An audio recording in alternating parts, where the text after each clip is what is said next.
देखो तो DC machine में हमने कुछ इंट्रोडक्शन पढ़ा था डीसी मोटर और डीसी जनरेटर का, है ना, जिसमें हमने उनकी रेटिंग के बारे में देखा था कि जो डीसी जनरेटर है उसकी रेटिंग जो है वो कितनी होती है किलोवाट में, और डीसी मोटर जो है उसकी रेटिंग होती है कितने एचपी के अंदर।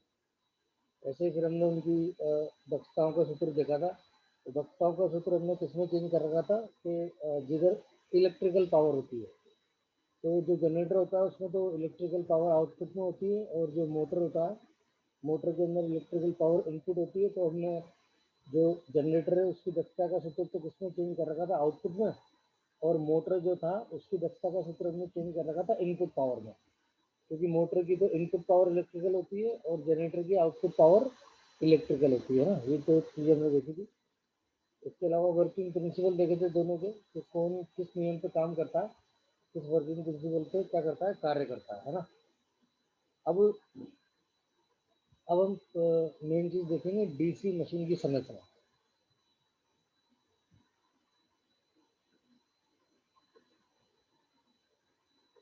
कंस्ट्रक्शन ऑफ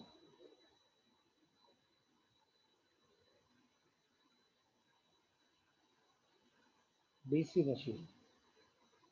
तो जनरेटर डीसी मोटर दोनों की संरचना सेम होती है भैया ना। यहाँ मैं लिख देता हूँ मशीन। मशीन में दोनों आ गए, मशीन में जनरेटर भी आ गया और मशीन के अंदर मोटर भी आ गई। डीसी मशीन की संरचना, ठीक है ना। अब आप पहली चीज ध्यान रखो ना, जैसे मेन अपन जो संरचना है वो डीसी जनरेटर के केस के लिए पढ़ते हैं ना। मेन जो संरचना अपन पढ़ रहे हैं, जैसे मोटर की भी ये संरचना होती है, पर हम किसको ध्यान में रख के संरचना पढ़ रहे हैं, डीसी जनरेटर। और डीसी जनरेटर मतलब जनरेटर का केस है आपके पास, है ना। तो जनरेटर में आपको क्या पता लगा, तो जनरेटर के अंदर आपको इलेक्ट्रिसिटी जनरेट करवानी है। तो इलेक्ट्रिसिटी जनरेट करवानी है आपको,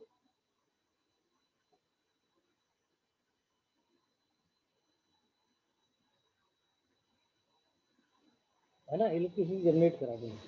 तो इलेक्ट्रिसिटी जनरेट कराने के लिए पहली चीज तो हमें क्या पता लगा कि हमें किसका नियम लगाना है। एक तो लगाना है हमें फेराडे का विद्युत चुम्बकीय प्रेरण का नियम, इलेक्ट्रोमैग्नेटिक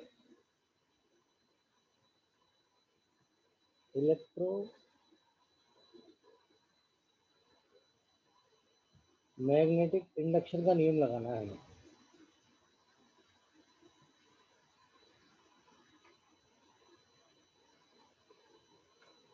ठीक है, इलेक्ट्रोमैग्नेटिक इंडक्शन का नियम लगाएंगे। तो इलेक्ट्रोमैग्नेटिक इंडक्शन के नियम में या विद्युत चुम्बकीय प्रेरण के नियम में क्या था कि जब किसी चालक में से गुजरने वाले फ्लक्स के मान में परिवर्तन होगा, मतलब एक तो आपको चाहिए कंडक्टर, तो किसी कंडक्टर में से या चालक में से गुजरने वाले फ्लक्स के मान में, और एक चाहिए फ्लक्स। तो किसी कंडक्टर में से गुजरने वाले फ्लक्स के मान में परिवर्तन होगा तो उसमें क्या उत्पन्न हो जाएगा, विद्युत वाहक बल, मतलब बिजली पैदा हो जाएगी हमारे पास। तो एक तो हमें कंडक्टर चाहिए और एक हमें फ्लक्स चाहिए, है ना, ये चीज ध्यान रखना। तो एक जगह ये जो आपका कंडक्टर है इसमें तो आप क्या उत्पन्न करवाओगे, विद्युत वाहक बल, और एक आपको फ्लक्स चाहिए जिसका मान चेंज हो रहा हो, ठीक है ना। फ्लक्स चेंज होना चाहिए, तभी इसमें क्या उत्पन्न होगा, विद्युत वाहक बल। ये तो अपन ने पहले ही देख लिया था। तो जो ये उत्पन्न विद्युत वाहक बल है इसका मान निर्भर करता है फ्लक्स में परिवर्तन की दर पर। तो आपको मशीन के अंदर आपके जनरेटर में दो चीज बनानी है। एक तो बनाना है कंडक्टर जिसमें आप बिजली पैदा कराओगे। तो ये जो आपका कंडक्टर बनेगा इसको मशीन में क्या बोला जाता है, आर्मेचर, है ना, ये ध्यान रखना। जिस भाग में आप बिजली पैदा करवाओगे उस भाग को आप क्या बोलोगे, आर्मेचर। आर्मेचर में बहुत सारे कंडक्टर होंगे भैया ना, ध्यान रखना। आर्मेचर बोलोगे और इसी आर्मेचर पे वाइंडिंग लगी होगी, वाइंडिंग के अंदर कई सारे कंडक्टर होंगे जिसमें क्या उत्पन्न होगा, विद्युत वाहक बल। और एक आप उत्पन्न कराओगे मैग्नेटिक फ्लक्स, है ना। तो आप इसे बोल सकते हो क्या, फील्ड सिस्टम। इसे चाहो तो आर्मेचर सिस्टम बोल दो आप, इलेक्ट्रिकल में यही बोलता है।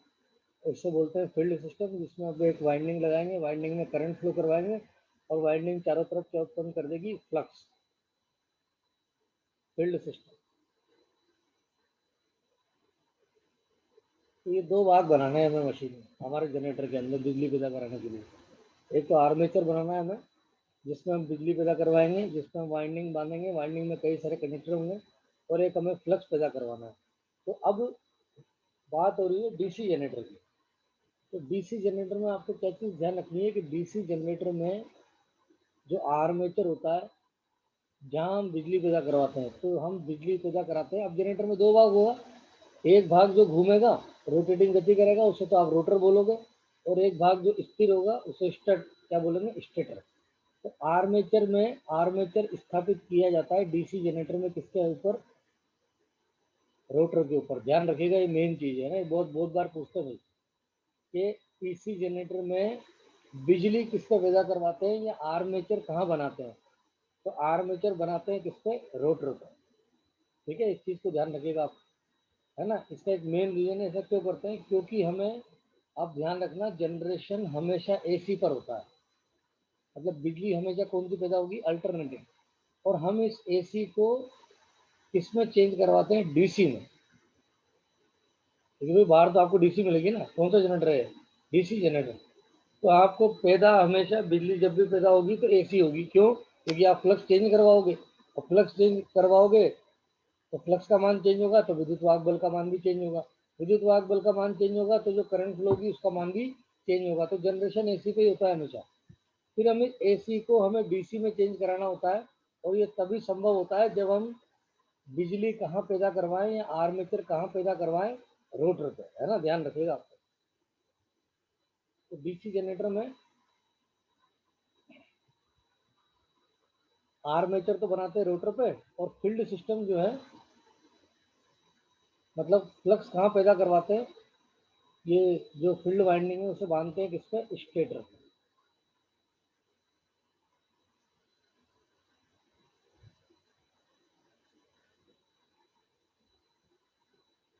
है ना, इस चीज़ को आप ध्यान रखिएगा। तो आर्मेचर वो भाग होता है आपकी मशीन का जहाँ हम बिजली पैदा करवाते हैं, इसको ध्यान रखिएगा। ठीक है ना, ये अपन ने लिखा डीसी जनरेटर के लिए, ध्यान रखना है ना, कि डीसी जनरेटर में आर्मेचर इस रोटर पे बना होता है, और फील्ड सिस्टम कहाँ होता है, स्टेटर पे। ये इंपॉर्टेंट क्वेश्चन है। ठीक है ना, तो दो चीज़ आप एक तो नोट करके यहाँ लिखो। पहला पॉइंट तो है डीसी जनरेटर में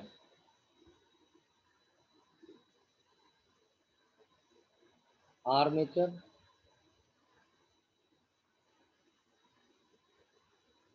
कोमा रोटर पर स्थापित किया जाता है।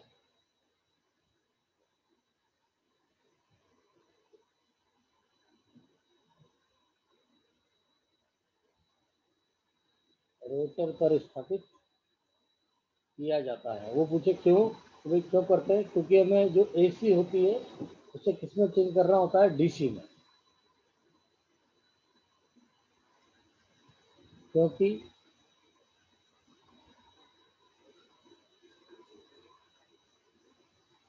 एसी को डीसी में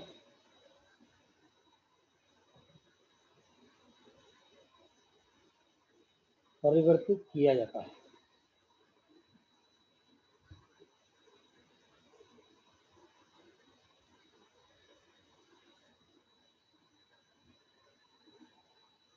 ना, इसको ध्यान रखिएगा। और आप हमेशा ध्यान रखिएगा कि जनरेटर में जहाँ भी आप बिजली पैदा कराओगे, जनरेशन जहाँ भी फ्लक्स का मान चेंज करवाओगे, ठीक है, मतलब इलेक्ट्रोमैग्नेटिक इंडक्शन से जब भी बिजली पैदा कराओगे तो एसी होगी वो पैदा, है ना, क्योंकि फ्लक्स चेंज करवाते हो आप इसमें। तो इसमें एक चीज़ ध्यान रखना, इलेक्ट्रोमैग्नेटिक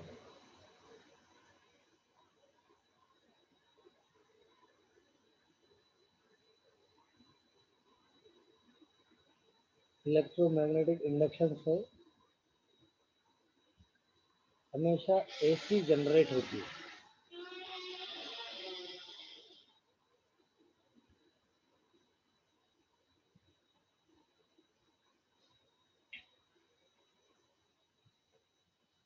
इलेक्ट्रोमैग्नेटिक इंडक्शन से हमेशा एसी जनरेट होती है ना। ये दो पॉइंट ध्यान रखिएगा। और ये जो दोनों पॉइंट लिखे, ये लिखे आपने डीसी जनरेटर के लिए।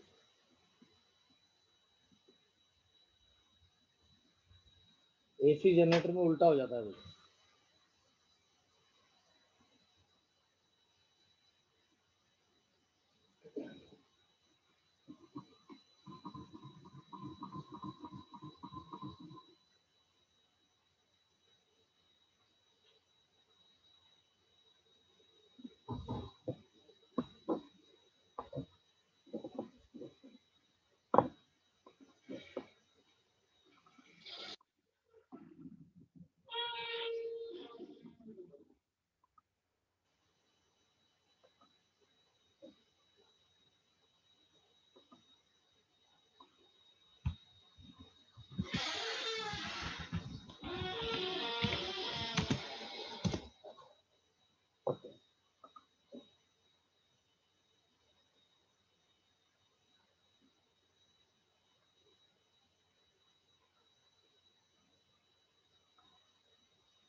ठीक है, आगे देखो। अब मैं इन संरचना की बात करते हैं ना। तो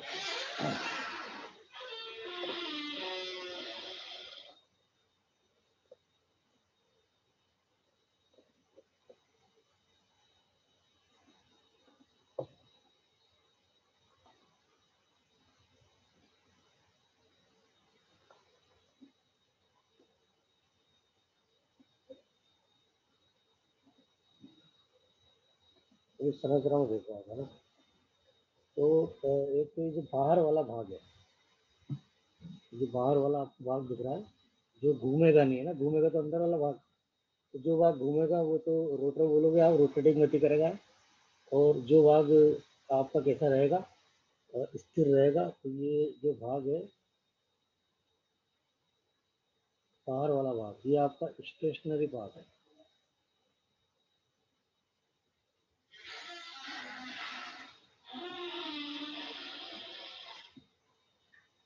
स्टेशनरी मतलब स्थिर भाग है ना, और इसी को हम क्या बोलते हैं, स्टेटर।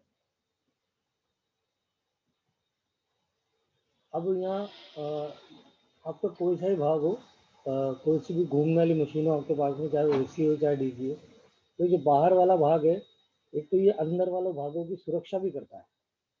ये बाहर वाली जो बॉडी है ये अंदर वाले भागों की सुरक्षा भी करती है, इसलिए इसे इसको योग भी बोलते हैं, ध्यान रखिए, स्टेटर। या फिर आप साथ में इसे बोल सकते हैं योग, योग बॉडी है ना, योग भी बोलते हैं। तो योग क्यों बोलते हैं, क्योंकि ये जो है आंतरिक भागों की क्या करता है, सुरक्षा करता है ना, ध्यान रखना। स्टेटर तो क्यों बोलते हैं, क्योंकि स्टेशनरी स्थिर है। और योग बोलते हैं इसे क्यों, क्योंकि ये आंतरिक भागों की क्या करता है, सुरक्षा।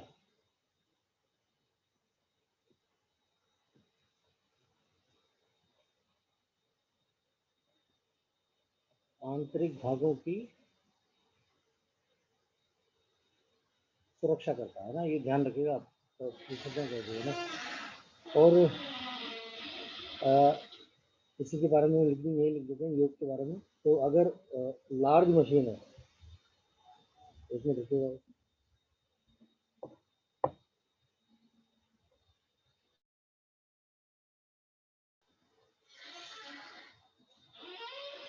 तो एक चीज़ में और ध्यान रखना कि अगर लार्ज मशीन है, लार्ज मतलब अधिक रेटिंग वाली,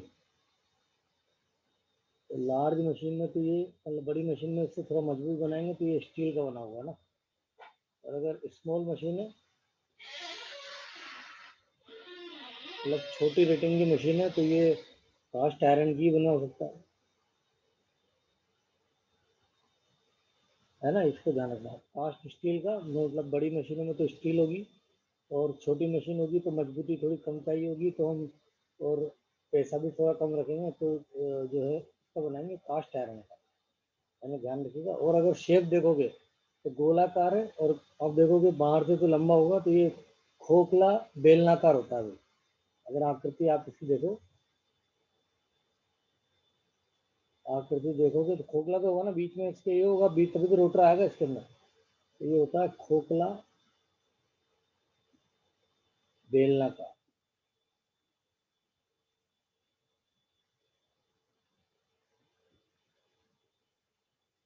है ना, बीच में तो खोखला होगा, इसे पूरा बेलनाकार होगा। तो आकृति इसकी कैसी होगी, खोखला बेलनाकार, ठीक है ना। स्टेशनरी पार्ट है इसलिए स्टेटर बोलते हैं, आंतरिक भागों की सुरक्षा करता है इसलिए इसे योग बोलते हैं। बड़ी मशीन में स्टील का बना होता है, छोटी मशीन में कास्ट आयरन का बना होता है, ठीक है, इसको ध्यान रखें। और फील्ड सिस्टम इसी पे बनाते हैं, तो पीसी जनरेटर का, भाई बिजली तो कहाँ पैदा कराएंगे, रोटर पे, तो यहाँ तो आर्मेचर बनाएंगे, ठीक है ना। स्टेटर पे क्या बनाते हैं, डीसी जनरेटर में, डीसी मशीन में देखना आप, डीसी मशीन में फील्ड सिस्टम, तो मशीन में दोनों आ गई, मोटर भी आ गई, जनरेटर भी आ गया। आप यहाँ पे मशीन करिए,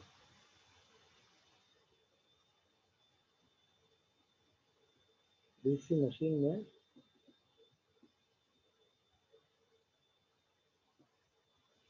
फील्ड सिस्टम कोमा स्टेटर पर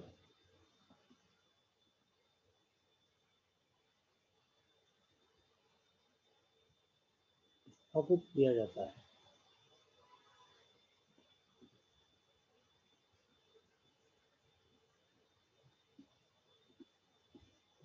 है ना, इस चीज को ध्यान रखना। फील्ड सिस्टम स्टेटर पर मतलब फ्लक्स नहीं पैदा करवाएंगे पर स्टेटर, तो फ्लक्स पैदा कराने के लिए एक तो हमें यहाँ पे क्या लगाने पड़ेंगे, पोल। ये पोल बने हुए देखो, इन पोल पे हम क्या करेंगे, वाइंडिंग लपेटेंगे, इनमें करंट फ्लो करवाएंगे, तो ये पोल जो है चारों तरफ क्या उत्पन्न करेंगे, मैग्नेटिक फ्लक्स। ये आपको दिखाई दे रहा है, एस एन एस और एन, जो आपको बाहर निकले हुए दिखाई दे रहे हैं। तो अब इनकी बात करते हैं, ये जो बाहर निकला हुआ है, ये है आपके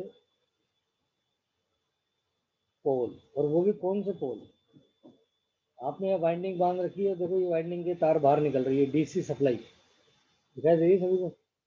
ये प्लस और ये माइनस, ये तार इन्हीं पे जा रहे हैं, इन्हीं वाइंडिंग पे, देखो ये इसी पे बांध रखे हैं दोनों तरफ, और ये प्लस, पूरा ये वाइंडिंग हो रही है इसके ऊपर। तो इनमें हम करंट फ्लो कराएंगे हमारी तरफ से, और क्या पैदा कराएंगे, फ्लक्स, ठीक है ना। और करंट फ्लो कराएंगे तभी ये जो लोहे के टुकड़े हैं ये क्या बनेंगे, ये चुंबक बन जाएंगे, ठीक है ना। तो करंट फ्लो कराने पे चुंबक बन रहे हैं, तो ऐसे पोल को बोलते हैं इलेक्ट्रोमैग्नेटिक पोल, है ना, ध्यान रखिएगा। ये है आपके इलेक्ट्रोमैग्नेटिक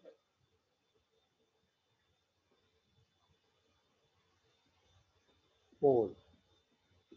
इलेक्ट्रोमैग्नेटिक पोल विद्युत चुम्बकीय पोल, है ना, ध्यान रखिएगा।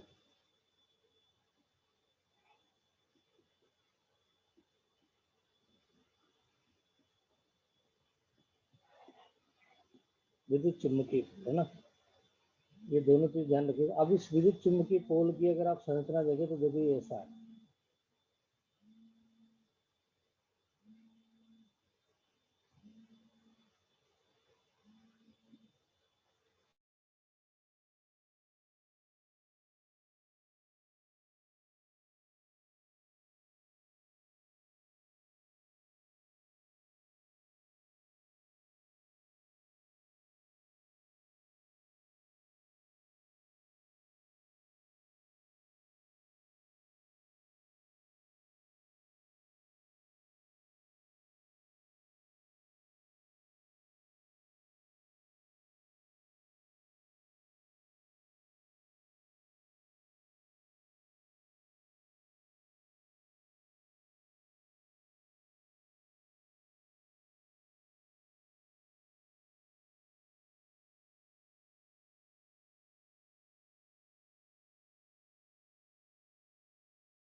तो ये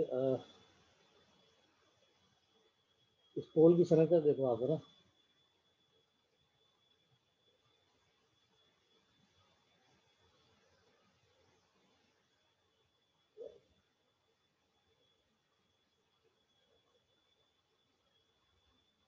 कैसे बना हुआ है।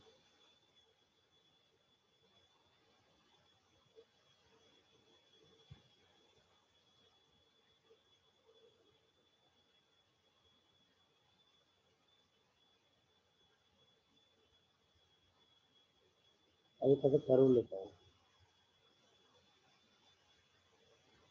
ठीक है, ये भाग है, देखो ये तो ये भाग है, और इस पे हमने जो है यहाँ पे वाइंडिंग माउंट कर रखी है इस पे, इस वाले भाग। ये वाइंडिंग कहीं और भी निकल जाएगी। तो अब इस भाग को देखो आप, है ना। तो जिस भाग पे ये वाइंडिंग लपेट रखी है, इस वाइंडिंग को बोलते हैं फील्ड वाइंडिंग। चलिए बात ध्यान रखिएगा। ये जो मैंने वाइंडिंग बनाई है आपके पास, इस पोल पे जो वाइंडिंग लपटी होती है इसको बोलते हैं फील्ड वाइंडिंग। इसमें हम करंट फ्लो करवाएंगे। करंट फ्लो कराने के बाद क्या पैदा कर देगी, फ्लक्स। और हमेशा ध्यान रखिएगा, फील्ड वाइंडिंग में कौन सी करंट फ्लो कराते हैं, डीसी करंट। देखिए, तो प्लस माइनस तो डीसी में होता है, तो जो फ्लक्स पैदा होगा वो भी कांस्टेंट होगा, और हमें कांस्टेंट फ्लक्स ही चाहिए होता है इस वाइंडिंग में। फील्ड वाइंडिंग में ना क्षेत्र कुंडली, हिंदी में लिख लीजिएगा भाई। इस वाइंडिंग में डीसी करंट फ्लो करवाते हैं,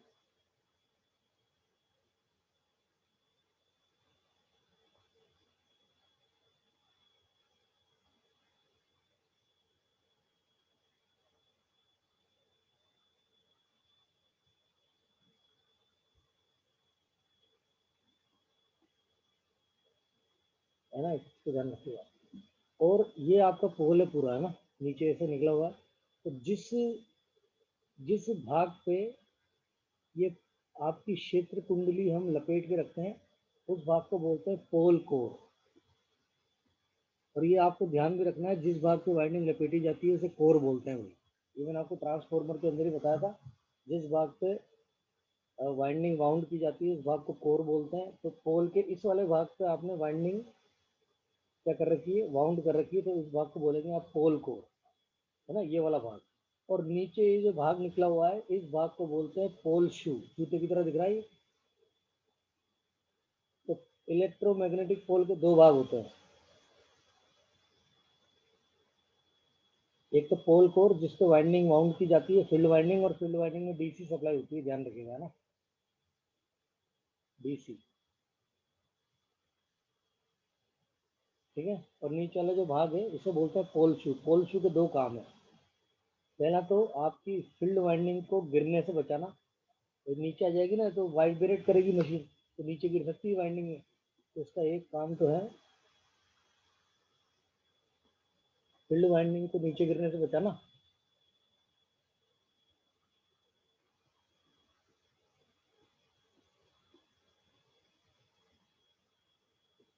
फील्ड वाइंडिंग को, इसके काम लिख रहा हूँ मैं, ये ना, पोल शू को या फील्ड वाइंडिंग को आधार प्रदान करना।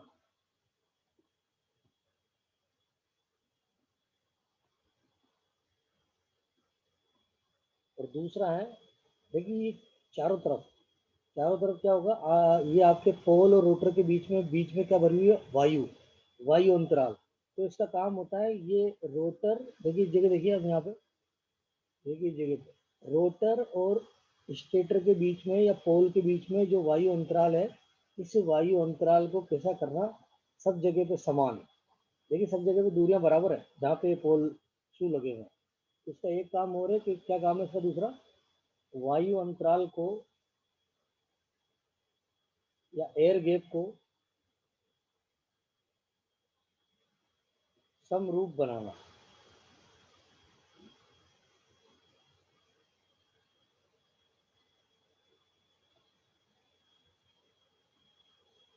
है ना, ये ध्यान रखिएगा। पहला काम तो है पोल शू का फील्ड वाइंडिंग को आधार प्रदान करना, और दूसरा काम है वायु अंतराल जो है, ये बीच में वायु अंतराल छोड़ना पड़ेगा तभी तो रोटर घूमेगा। रोटर, जब एयर बीच में एयर गैप छोड़ोगे तभी रोटर घूम पाएगा, है ना, ध्यान रखना। फील्ड वाइंडिंग को आधार प्रदान करना या वायु अंतराल कैसा रखना, समरूप रखना।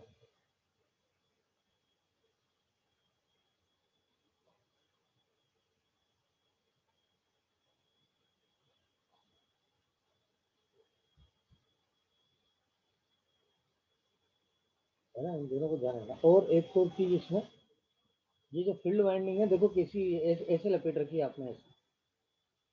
जब वाइंडिंग ऐसे लपटी होती है कि एक किसी एक भाग पे ऐसे चारों तरफ घूम के, तो ऐसी वाइंडिंग को बोलते हैं समकेंद्रीय कुंडली, है ना, ध्यान रखिएगा। क्योंकि देखो इसमें जितने भी घेरे लग रहे हैं सभी का केंद्र, सभी का जो अक्ष है वो कैसा है, समान। तो ऐसी जो कुंडली होती है उसे बोलते हैं समकेंद्रीय कुंडली। तो आप ये ध्यान रखिएगा, आपसे पूछे कि जो फील्ड वाइंडिंग होती है डीसी जनरेटर में किस प्रकार की होती है, वो होती है समकेंद्रीय।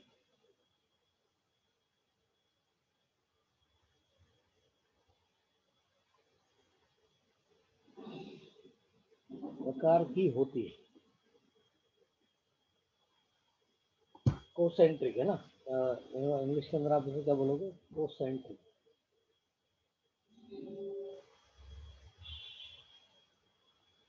कोसेंट्रिक टाइप, है ना, इस चीज को ध्यान रखना।